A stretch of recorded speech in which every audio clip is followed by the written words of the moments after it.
My beauty salon, Carol's Beauty, has 3 locations on Main Street in Greenwich, Connecticut. One holiday morning, I had just finished the accounting work for the stores. Outside the window, maple leaves were swaying in the early summer breeze. While tucking my shoulder-length brown hair behind my ear, I reviewed the last page of the financial statements. "Mom, how does my hair look?" In front of the salon's large mirror, my daughter Emma showed me her innocent smile. Her brown hair, similar to mine, falls in soft waves. I noticed that even though she had just turned 10, she was already nearly as tall as my shoulder. Her Greenwich private school uniform was impeccably neat, even though it was the weekend. "It looks lovely, Emma. Did Jessica braid it for you?" At my words, Jessica, our veteran stylist, gave a gentle smile. Emma had been adored by the staff since she was little, and the salon had become like a second home to her. While I struggled daily to balance work and family life, I managed somehow thanks to the support of my staff. "Carol, will you be back this evening?" I heard my husband Michael's voice from behind.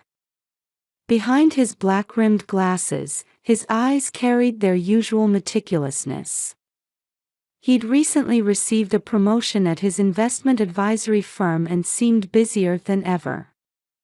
His perfectly ironed shirt and impeccably knotted tie, his neat appearance hadn't changed since we first met through a friend's introduction 12 years ago. Back then, I was a stylist working at a local salon. I had a dream of owning my own salon someday, though it was rather vague. Michael was just beginning to make his mark as a young investment analyst.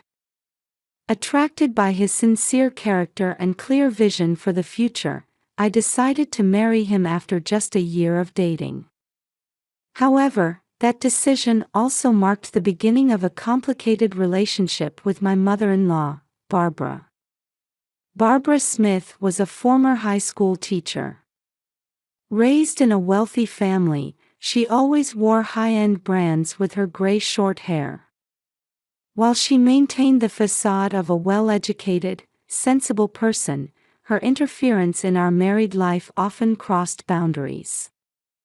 She was particularly critical of my running a beauty salon, making no effort to hide her outdated belief that I should be a full-time housewife. She often lectured me about living up to her son's social status. Nevertheless, with Michael's support, I gradually expanded to multiple salons. My relationship with Barbara maintained a superficial pleasantness. If we happened to meet at Whole Foods Market, we would exchange friendly conversation within earshot of acquaintances, and she would show a cooperative attitude during activities at First Presbyterian Church. However, I didn't miss the critical gaze behind her smile. Still, her love for her granddaughter Emma seemed genuine. She would give expensive presents for birthdays and Christmas, and frequently wanted to spend time with her during holidays. Sometimes I felt uncomfortable with her excessive displays of affection, but seeing Emma's happiness, I had to accept it. We live in Greenwich's upscale residential area. Our white colonial-style house is the fruit of our labor, acquired through Michael's promotion and the success of my salons. In the spacious yard, we often host barbecue parties with neighboring families on weekends, and children run around playing. We lead fulfilling days, actively participating in PTA meetings and church community activities. Emma excels in school and keeps busy with piano and ballet lessons after classes. Growing up surrounded by her parents' love, she has developed a bright and honest personality, earning trust from those around her. I should be back by 6 p.m. I answered Michael's question while placing my hand on his shoulder. Working on holidays wasn't unusual, but today was special. We were preparing for a home party to celebrate Emma's 10th birthday. We planned to invite neighboring families and Emma's close friends for a grand celebration. Barbara is looking forward to it too. She's called several times about the present. I nodded slightly at Michael's words. Lately, I'd noticed my mother-in-law becoming even more intense in her interactions with Emma. I heard she had taken her shopping at an expensive department store just last week. This was an unusually lavish outing for Barbara, who typically emphasized the importance of an education-focused upbringing. "Mom, Grandma's been acting strange lately," Emma had mumbled one night. When I tried to learn more, she would just say, "It's nothing," and change the subject. Perhaps she sensed something about her grandmother's gifts. My usually bright and straightforward daughter had been showing increasingly evasive behavior. Outside the window, the early summer sunlight was turning the maple leaves golden. At that moment, I couldn't have imagined how our peaceful daily life was about to be dramatically shaken. At 3 p.m. as planned, neighboring families and Emma's friends began gathering in our yard. Colorful balloons swayed in front of our white colonial house under the gentle June sunshine. Michael started preparing the barbecue grill with his friend Tom, and the charcoal's savory aroma wafted on the early summer breeze. "Carol, need any help?" Jennifer, our next-door neighbor, called out while bringing her homemade potato salad. We had become close after Emma and her daughter Kate became classmates at Greenwich Private School. She often helps me with PTA activities too. "Thank you. Could you help me set up the dessert table?" I pointed to the birthday cake I was finishing in the kitchen. Pink sugar roses were carefully arranged on top of the white frosting. The number 10 candles were still waiting in their box. Children had already started running around in the yard, their laughter ringing pleasantly.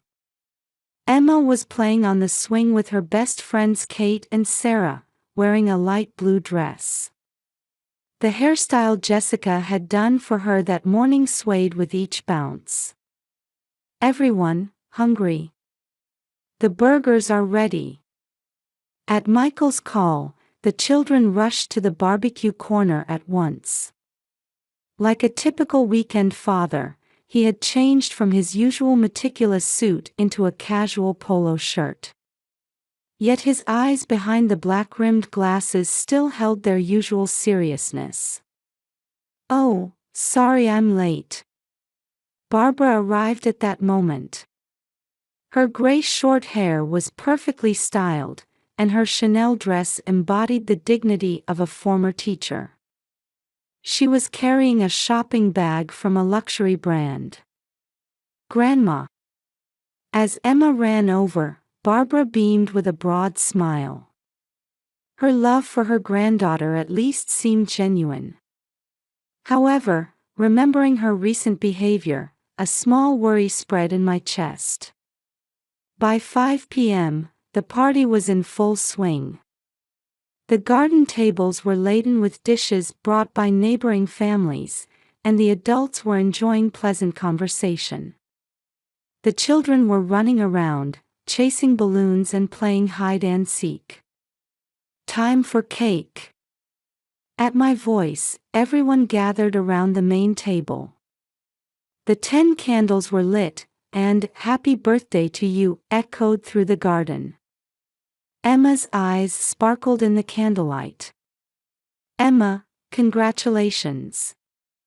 Now, it's time for presents." After cutting the cake, Barbara was the first to stand up. From her luxury brand shopping bag, she took out a deep red box with a small jewelry store logo. Oh my! When the box was opened, the adults let out a collective gasp. A cute pink gold watch. Small diamonds sparkled on the face, and from the brand name alone, it was clearly quite expensive. The air seemed to freeze for a moment at this gift that was clearly inappropriate for a 10-year-old. "Emma, do you like it?" Barbara's voice was full of expectation. However, at that moment, I didn't miss how Emma's expression clouded over. "I don't want to wear it." Emma's voice was surprisingly firm. It was the first time my usually obedient daughter had refused a present. "Why not? Your grandmother carefully chose this for you." Michael spoke up in a reproaching tone, but Emma shook her head. "Emma, what's wrong?" When I asked, my daughter showed an expression for a moment as if she was about to say something. But then she bit her lip and mumbled in a small voice, "Nothing." Saying that, Emma suddenly became teary-eyed and ran into the house. A heavy atmosphere hung over those of us left behind. "Well, she's just a child. Her mood will change."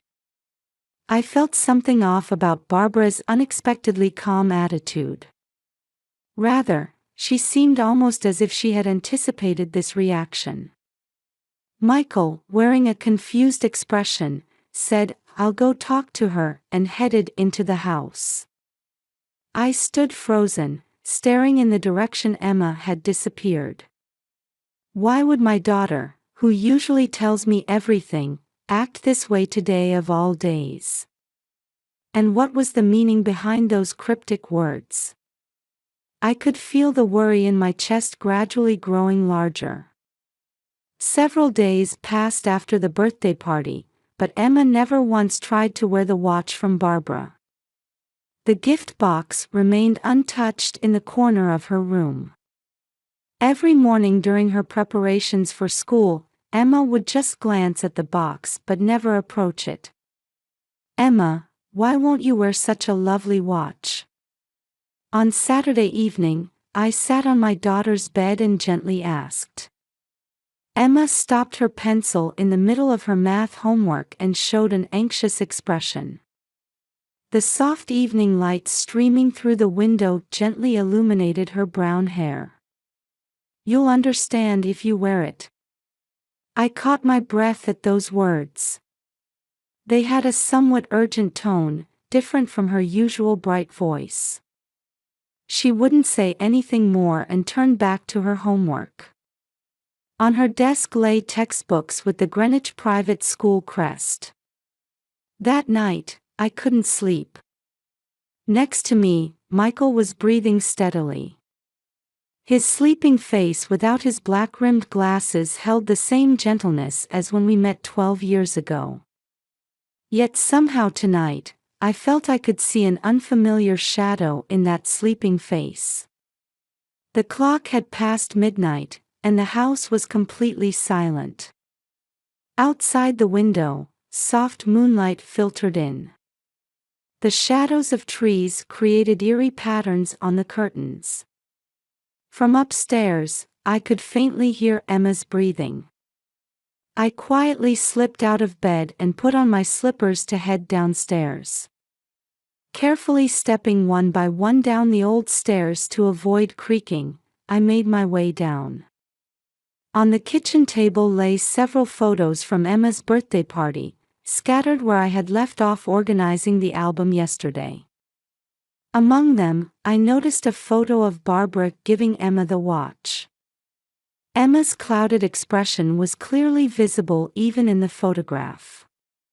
And in Barbara's smiling face behind her, I could sense something calculating. Using my phone's flashlight function, I quietly retrieved the watch from Emma's room. Looking at my daughter's sleeping face, I felt my chest tighten. I took the watch out of its deep red box and placed it on the kitchen table. In the moonlight and flashlight's beam, the pink gold surface gleamed mysteriously.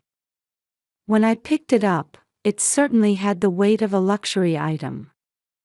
It was clearly different from the children's watches you'd see in department store displays. But beyond that, something felt off. Staring at the back cover, I recalled my daughter's words. "You'll understand if you wear it." What did those words mean? Remembering what I'd learned from a friend who repairs watches, I nervously touched the back cover. To my surprise, it opened quite easily. For a luxury watch, it should have had a more secure structure. It can't be. When I brought the flashlight closer, there was clearly a small electronic device embedded there, different from the watch's mechanical parts. My hands started trembling. Was this a listening device? While my mind went blank, suddenly all the pieces seemed to connect. Emma's unnatural behavior, Barbara's calm reaction, and various recent events. Particularly striking were how Barbara had suddenly increased her outings with Emma, and how she had been asking oddly specific questions about my salon's management policies. I was frozen with fear and confusion. The watch on the kitchen table cast an eerie shadow in the moonlight. Outside, the night wind rustled the trees, breaking the silence. I barely slept that night. Even after returning to bed, Michael's presence beside me felt more distant than ever before. Waiting for dawn, I contacted the police before my family woke up. Greenwich Police Department. I found a listening device in the watch my daughter received for her birthday. On the phone, I tried my best to explain the situation calmly, desperately suppressing my trembling voice. I provided the date, the circumstances of receiving the watch, and how I discovered it, as accurately as possible. The police took the matter seriously and immediately dispatched officers. 2 uniformed officers arrived at our house while the morning mists still hung in the air. The watch was carefully handled as evidence, and detailed questioning began. I watched breathlessly as an officer wearing white gloves carefully placed the watch in an envelope. Emma, who woke up at the sound, was surprisingly calm when she saw the officers. Rather, she seemed to show an expression of relief. When she came down the stairs in her usual light blue pajamas, her face showed a peace I hadn't seen in a while. "Emma, did you know about the watch?" To my question, my daughter gave a small nod. Tears glistened in her eyes. She immediately ran to me and held me tightly. Feeling her small body trembling, I felt my heart would break. Michael's behavior, on the other hand, was clearly strange. When informed of the situation, he became excessively agitated and immediately tried to call his mother. His usual meticulous demeanor had completely vanished, replaced by a panicked state. "Wait, this must be some misunderstanding. Mother would never do such a thing." There was no need to contact the police. Michael spoke frantically and showed an uncooperative attitude toward the police investigation. His behavior was unimaginable from his usually calm and meticulous self. Sweat beaded on his forehead, and he couldn't hide the trembling in his hands. As the sun began to rise, warm light streamed into the house. However, that light also sharply revealed the dark shadows we hadn't known existed in our family. Photos from Emma's birthday party still lay scattered on the kitchen table. The photos of our family smiling happily now felt like they were from an ironically distant past. The police investigation progressed surprisingly quickly. The listening device found in the watch was a high-performance device using the latest technology, capable of clearly recording conversations. The recorded data was automatically uploaded to the cloud, allowing conversations to be listened to anytime, anywhere. However, this was just the entrance to a terrifying truth. "Mrs. Smith, do you have a moment?" A female detective from Greenwich Police spoke to me with a grave expression. In a small interview room at the police station. Sunlight streaming through the window illuminated the stack of documents on the table. My hands were trembling, and I felt as if I were in a nightmare. "We've finished interviewing suspect Michael Smith. The situation is far more serious than we initially suspected." The stack of documents handed to me. There, facts were recorded that would shatter in an instant the trust built over 12 years of marriage. Each page I turned revealed new shocks. Michael had hidden debts exceeding $1 million. Failed investments and gambling addiction. Contrary to his outwardly meticulous attitude, he had been living a double life. Huge losses at luxury casinos, failures in high-risk investments, and ever-growing debt figures. Unbelievable numbers were lined up there. Even more shocking was his affair with a colleague at the investment firm, Jennifer Roberts, who had joined the company 2 years ago as Michael's subordinate. They were already engaged and had planned their new life together after his divorce from me. The wiretapping appears to have been planned for about half a year. Concrete preparations began around last December. The detective's voice seemed to come from far away. Michael and his mother Barbara had been targeting the revenue from my business expansion. This happened just as Carol's Beauty had opened its 3rd location and plans for a 4th were progressing. They had tried to use all my efforts for their own benefit. They were trying to record your conversations and gather unfavorable evidence to gain an advantage in the divorce property settlement. This is what suspect Michael has stated in questioning. The detective read from the documents. "My wife's business became too successful, and my position became precarious. I intended to demand control of the salons in the divorce. Mother never liked her from the start and supported my plan. I felt guilty about using Emma, but there was no other way. They were particularly targeting business confidential information and emotional content discussed in personal conversations. Barbara's involvement was also revealed in detail. Not only did she know about her son's debts, but she had actively participated in the plan. Her long-standing aversion to me had been the driving force. Not suitable for my son's social status. That's what she stated in questioning. Was it her pride as a former high school teacher and her sense of belonging to the upper class that drove her this far? What was most unforgivable was their attempt to use Emma. The idea of the watch with the listening device had come from Barbara. School, lessons, friends' houses, they tried to use Emma's wide range of activities to record conversations between my daughter and me. In particular, Barbara knew that I would take Emma with me to look at new locations before Carol's Beauty's new store opening, and she had been waiting for that opportunity. The cute design intended for children was perfect camouflage to avoid suspicion. The gleaming pink gold and small diamond decorations. A gift that no one would question for a 10th birthday.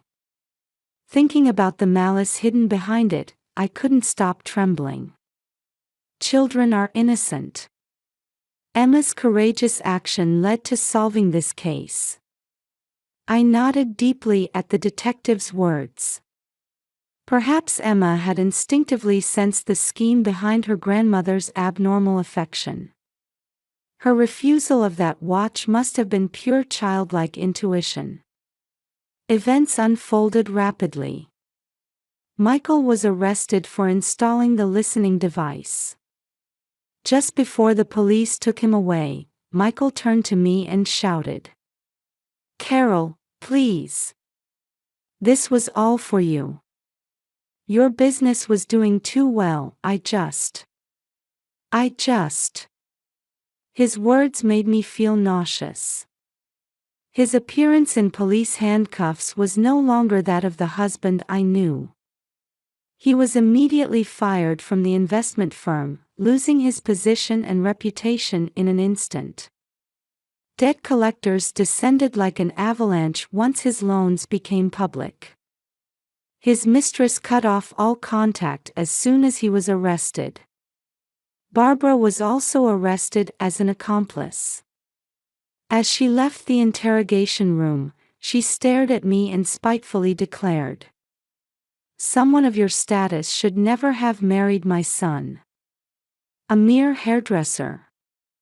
I was planning to give Emma an education worthy of our family lineage. Her arrogant attitude remained unchanged even after arrest. Her gray short hair was disheveled, and her luxury brand clothes looked out of place at the police station. After being released on bail, her position in Greenwich's social circles changed completely. The connections she had built over many years crumbled overnight, and friends and acquaintances turned their backs on her. She was no longer seen in the First Presbyterian Church community.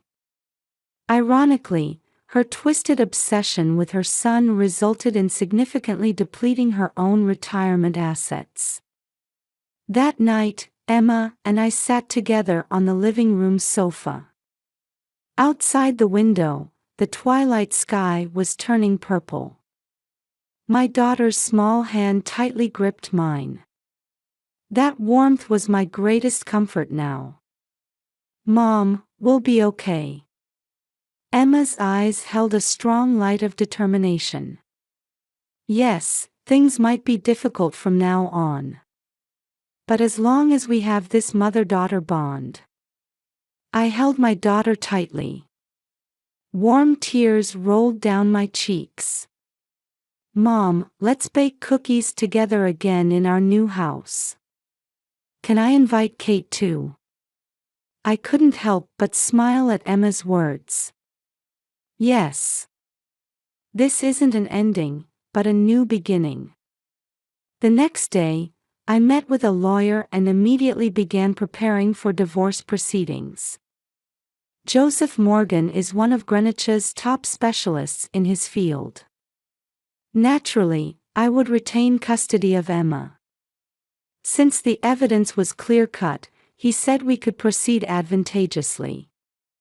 As for the salon, I've decided to use this as an opportunity to aim for new developments. I decided to proceed with plans for the fourth location as scheduled. This incident might temporarily affect our reputation. But the trust we've built up won't be easily shaken. If anything, the support from my staff seems stronger than before. On the weekend, I went to look at a new property with Emma. It's a modest single-family home in a quiet residential area. There's a young maple tree planted in the yard, which will be beautifully green in spring. It's a small tree now, but I'm sure it will grow tall along with Emma. I love it here. I can see the garden from my room. Watching Emma happily run around the yard, I made a vow in my heart that I would definitely grasp happiness together with this child. Whatever difficulties might await us, we can overcome them. The summer sunlight made the maple leaves sparkle. It felt like the radiance of our new life. 3 months have passed since then. One October morning, as the maple leaves were beginning to turn red, Emma and I had just finished settling into our new home. A week after moving in, we'd finally emptied all the boxes, and our new house was starting to feel like home. "Mom, look. I can see the maple tree in the garden perfectly from my room." Emma peeked her face out from the second-floor window, waving happily. Her smile was regaining its former brightness day by day. The weekly counseling sessions have been more effective than expected. According to Dr. Brown, Emma is showing a remarkably positive attitude in dealing with her feelings. I'm glad I found the courage to talk to Mom then. I believed Mom would definitely protect me.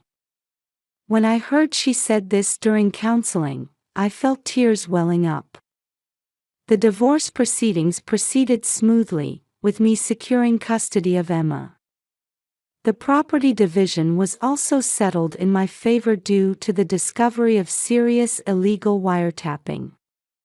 Michael's compensation payment was also finalized. At Greenwich Private School, Emma continues to thrive. If anything, she seems even more cheerful in her friendships, as if a burden has been lifted. Emma seems really vibrant lately. I was truly happy when Kate's mother Jennifer said that.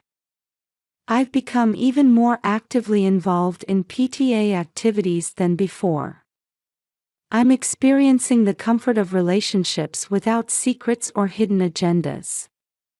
As for the salon, we were able to open our 4th location as planned. All staff members came together to support us, and if anything, this incident seems to have strengthened our team's unity. A local business magazine even featured me as a female entrepreneur who overcame adversity. The other day, I received a thick letter of apology from Barbara. However, I returned it unopened. I maintain absolutely no contact with Michael. By court order, their contact with Emma has been legally restricted. Emma and I planted herbs in our new garden. Thyme, rosemary, basil. By next spring, we'll have a small herb garden. While tilling the soil, I was thinking. Life sometimes takes unexpected turns. But what's truly important has always been clear. As a mother, as an entrepreneur, and as a woman. I'm confident my choices weren't wrong. Mom, can Kate come over to play tomorrow? Emma, who had been helping with the gardening and was covered in dirt, asked with a carefree smile. Of course. Shall we bake cookies and wait for her? At that moment, Emma suddenly hugged me tightly. Mom, thank you. You know, I'm really, really happy right now. While gently stroking my daughter's head, I nodded deeply. Indeed, our path hasn't been smooth. But with this mother-daughter bond, we can overcome any difficulty. That's what I believe. The maple in the garden was shining in the autumn sunlight. That light seemed as if it were blessing our new life. Tomorrow will surely be an even more wonderful day. I felt my heart warming with such a premonition.